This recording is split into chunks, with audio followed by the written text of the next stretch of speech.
Hi, Gil from Testing Gil here.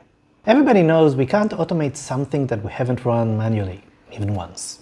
It could be calling a set of APIs that we need to call in sequence, and maybe copy IDs from responses to bodies of requests. It could be filling forms and see that we got the expected results.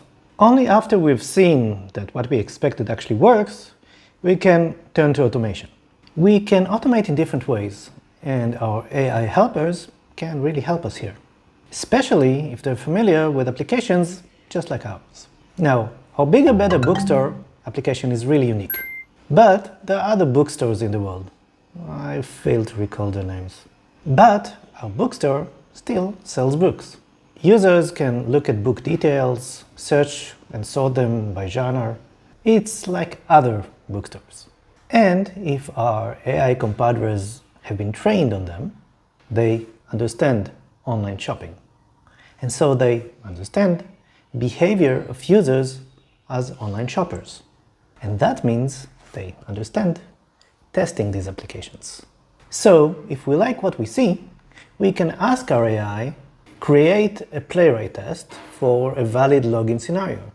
Now, LLMs never say no. So expect to get a script you can run. Does it? Well, it depends.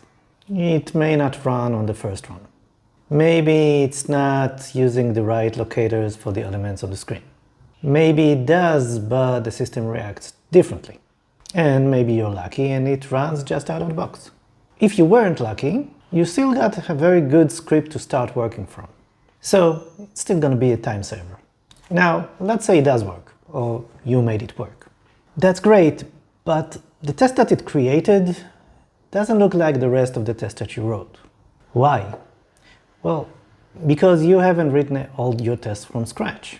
You have a great infrastructure that you've invested in, with all kinds of base classes and utilities that you use. But your AI partner doesn't know about them. So it created its own version of how the test should look like. You know what the T in GPT stands for? Transformator. Just feed it the right information and it will do the transformation easily. For example, if your infrastructure or your tests are written with the page object model, and they really should be, you may ask, can you refactor the test to use the page object model? Well-known patterns have an excellent chance of a successful translation. Now, this is just one kind of automation. What if we're not interested in a complete test? Automation doesn't just mean automated tests, right? We use automation to do more testing. And in some cases, we need to test manually. We just need to get there faster.